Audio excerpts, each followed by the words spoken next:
for some assistance? Hello, can I help you? Oh, thank goodness. Yes, my name is Grace Pinch Smedley, of the Bath Pinch Smedleys. I was hoping someone would come along soon. I was about to defy my father's wishes and would never have forgiven myself. You see, I need to retrieve something from the bottom of the lake. Might you be the one to help me? I'm afraid I'm not keen on mucking about at the bottom of lakes. Oh, please don't say no just yet. Perhaps if you understood my plight, you'd change your mind. Perhaps? What precisely do you need to retrieve, and why? Years ago, my grandfather, who fancied himself quite the astronomer, set sail from Hogsmeade Station for what was meant to be a quick stargazing cruise with my grandmother. They never returned. I'm so sorry. What happened to them? We can't be sure. We only know that neither they nor their boat made it back to shore. They were presumed drowned. Father was so distraught that he forbade our family from setting foot on or in the Black Lake ever again. A treasured family astrolabe vanished with them that night. If you could dive down and retrieve it, I may be able to bring my father some peace. You seem to think I might have heard of the Bath Pinch Smedleys. Why would I know of your family? That's like asking why the sky is blue or grass is green. The Pinch Smedley name is synonymous with intellectual curiosity. We are known for our contributions to science and art. I'm surprised you haven't heard of us, frankly. But with all I plan to discover about the world around us, those that don't yet know the name certainly one day will.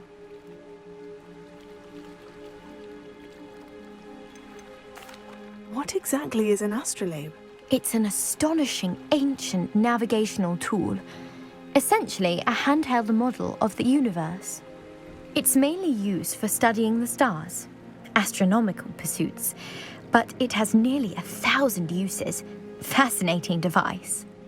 Sadly, I'd imagine it's rusted beyond repair now. Still, we'd love to have it returned to us. It would be like getting a bit of my grandparents back. It sounds dangerous, especially for something of mere sentimental value. I understand. But I'd be forever grateful. Of course, you may discover much more than the astrolabe. Anything else you found would be all yours. I've cross-referenced the vessel's last alleged location against the lake's topography, depth charts, and tide schedule. My best guess is that it's just over there, about a furlong from the dock. It would be wonderful to have my grandfather's astrolabe back. I do hope you find the astrolabe. It would mean so much to our family. It sounds as if her astrolabe is just northeast of the dock. I should dive down and see.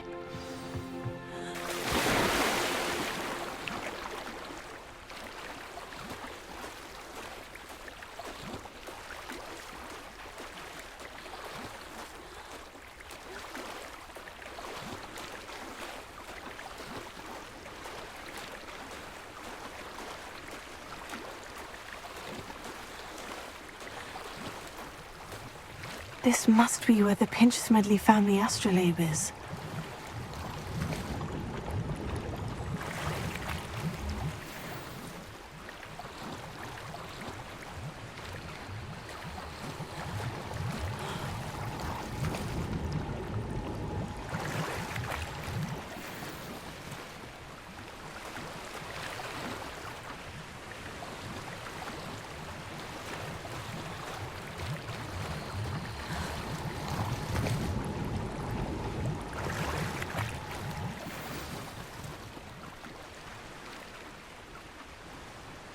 I should let Grace know that I found her family astrolabe.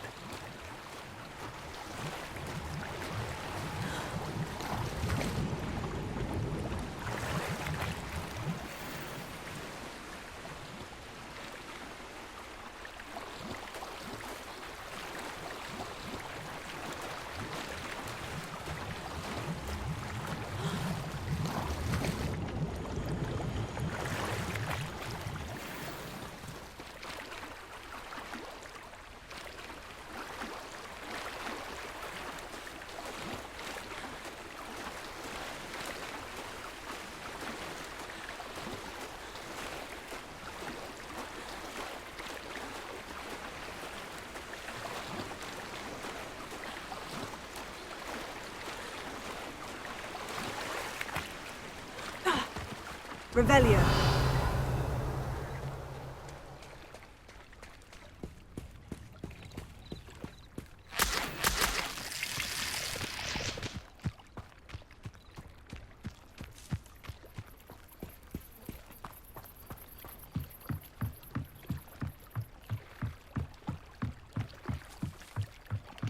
I trust you didn't find the dive too terribly difficult. Hello, Grace. I followed your bearings on a dive in the Black Lake. Oh, how incredible! Did you find the astrolabe?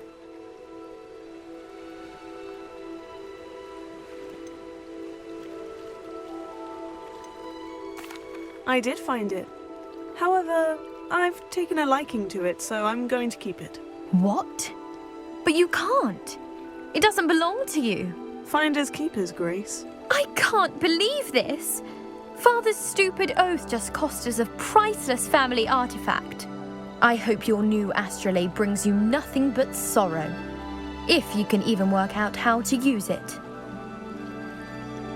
I knew I should have done the dive myself. Father's wishes be damned.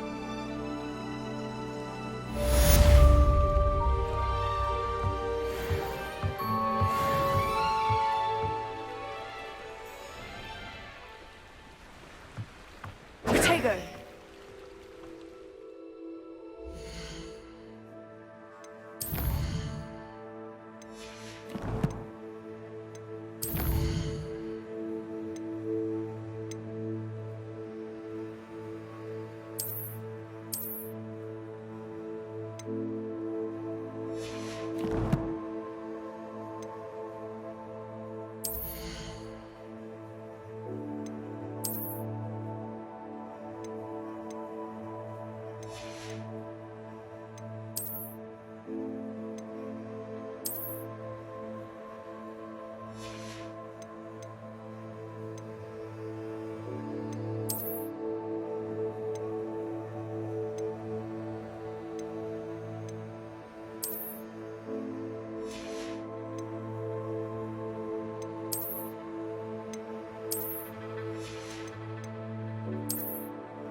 I can't tell you what a Hello, Mr. Semi.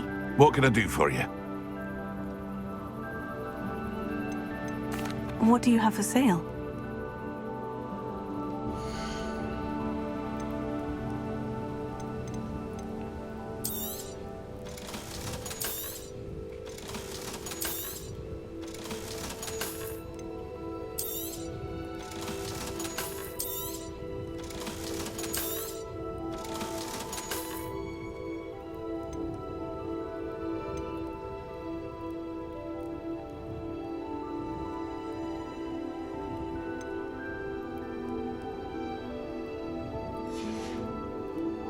I hope to see you again. Potato!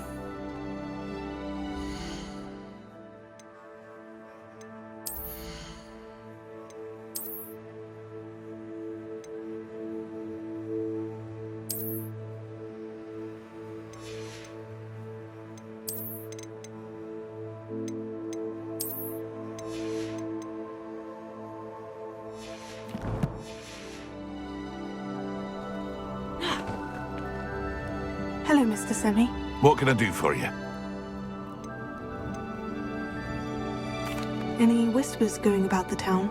There's a thief on the loose by the name of Katrin Haggerty. She's an ashwinder.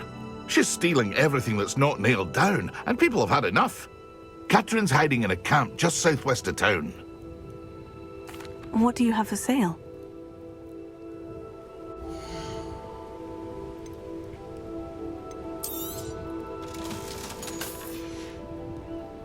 I hope to see you again sometime.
Handy resource indeed, your field guide.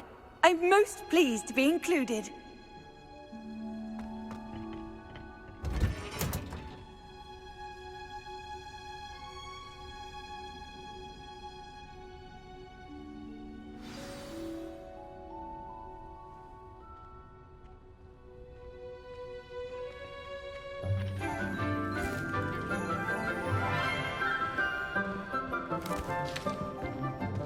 Good morning, Professor Garlick. How wonderful it is to see you again, Lenora dear. Oh, here. You'll need these for today's class. A little treat for your auntie. Ah, hello. Class, please welcome the newest rose in our garden. We do look forward to growing together. How thrilling it is to have everyone back together again. This year will be filled with enchantment and excitement, but the most important thing cultivated in herbology is knowledge. The prudent herbologist is no more afraid of the venomous tentacula than the bouncing bulb. Now then, today we will be acquainting ourselves with the mellifluous tuber known as the mandrake root. Accio. Let's see if we can't make our fibrous friends a bit more comfortable, shall we? First, let's protect our ears.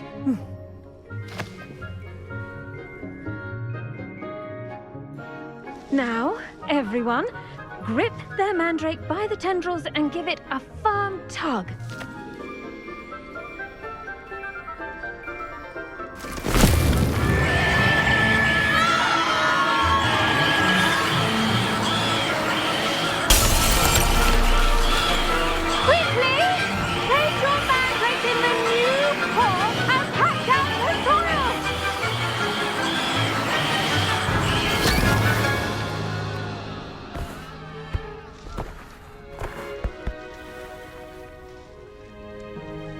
The soil should envelop the root like a warm, dirty blanket, putting the mandrake right at ease. Reparo! I'm very sorry about that. Yours was a bit mature, I'm afraid. All right then, off you go. Splendid work, everyone. Now, for our next task, we'll be planting dittany at our potting tables. You can all get started. I need to have a brief word with our new student. The best time to plant a seed is last season. The second best time is now. I should think Professor Garlick would be more careful with her mandrakes.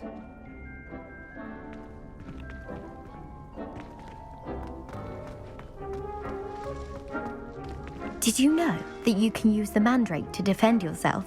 Why, the very idea.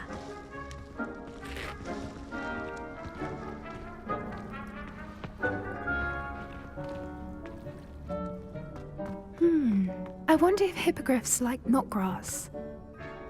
I do wonder about Professor Fig. He's hardly ever in his classroom. Most strange.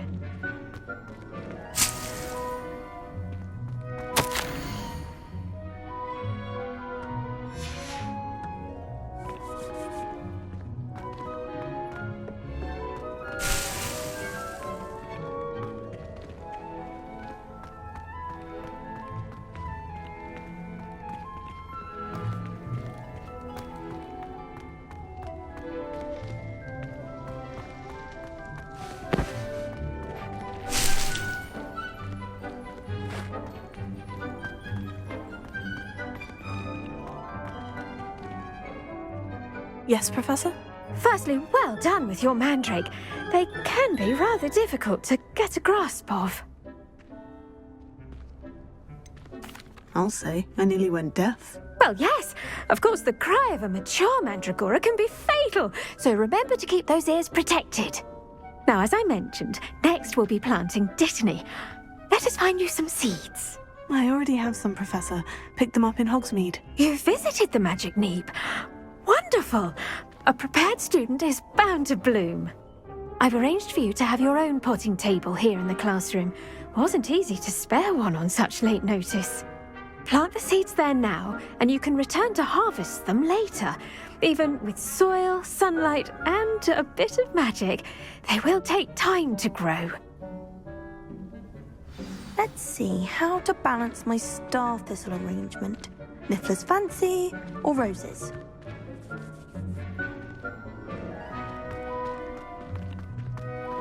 Dittany's restorative properties make it a vital ingredient in the Wiggenweld potion, as you all should know from Professor Sharp's class. Well done! Once it can be harvested, your Dittany will be ready to use in Wiggenweld potion. I'll let Professor Sharp tell you about that.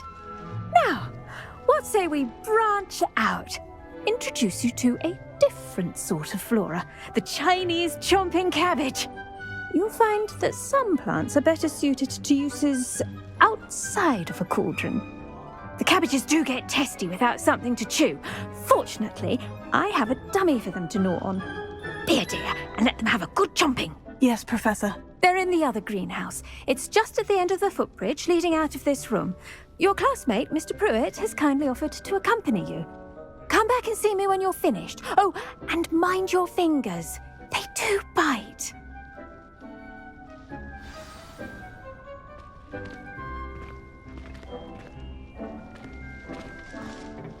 Hello. Saw you on your way to Hogsmeade the other day. Nice to meet you. I'm Leander. I'll be showing you the Chinese chomping cabbages. Up these stairs will take us there, but your lead.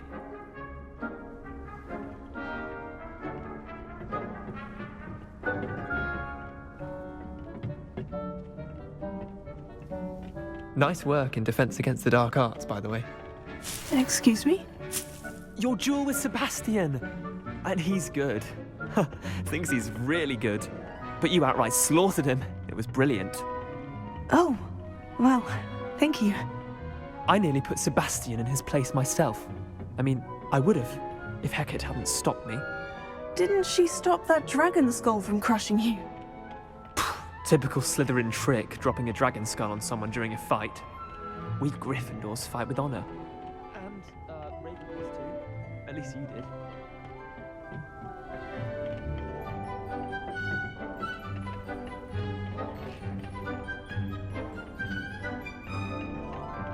Revelio.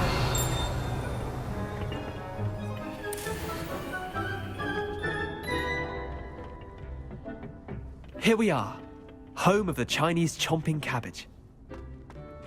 Go on, grab a few of those cabbages. Just mind your fingers. Now, see that dummy? Just toss the cabbages at it, and they'll do the rest.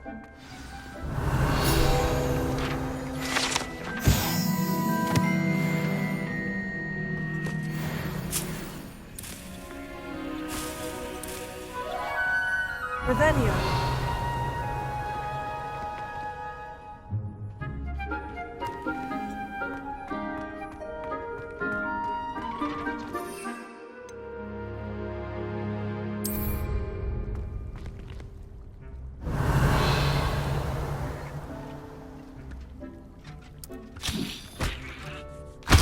Look at that. They'll chomp on anything they can get their mouths on. Mum planted some in her garden last year to keep the gnomes out. Did save her the denoming, but they left her honking daffodils in tatters. Vicious little bastards, aren't they? My kind of plants. Not like stupid booba tubers and bouncing bulbs. The kind of plants that'd have your back in a fight. Not saying you can't go it alone, but, well, imagine that wasn't a dummy.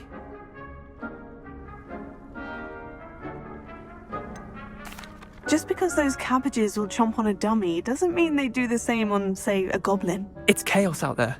Trolls in Hogsmeade and such. You can't be above throwing a cruciferous vegetable if necessary. Dogweed and deathcap has more of them, if you're keen. Other plants too. Ones your parents wouldn't plant in the garden. You get the idea. Anyway, we probably ought to head back to class. Take your time. I'll see you back in class.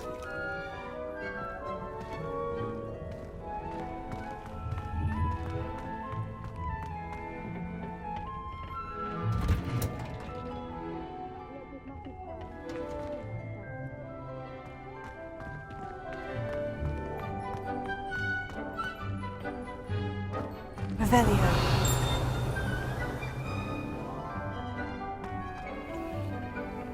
You can't imagine how inconvenient travel was before I invented it. And with that helpful reminder as to why we should always wear our dragon hide gloves, I shall end our lesson here. Terribly sorry, Mr. Clopton. I attended to the Chinese chomping cabbages, Professor. Remarkable plants, aren't they? I hope they weren't too much trouble. Oh, don't see any bite marks or missing digits. And good, as you do seem to be quite green-fingered. Oh, I'm eager to see your skill in the soil continue to blossom. Magical plants have so much to offer. I'm eager to learn more. I'm glad. Herbology is a bounteous subject. Tend to your garden, and it will tend to you. Huh. Well, I suppose that's everything. Do come by for a chat sometime. I so enjoy checking in with my new students.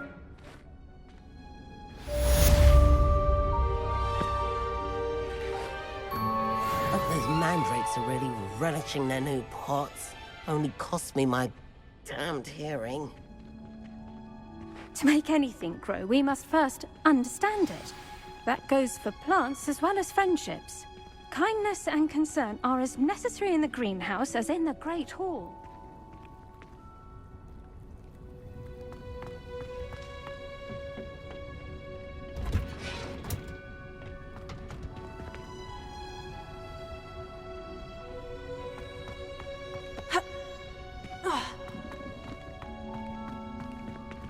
Defending Hogwarts. Solving a riddle that I mentioned and then not telling me the answer. That's just competing with a man. Revelio.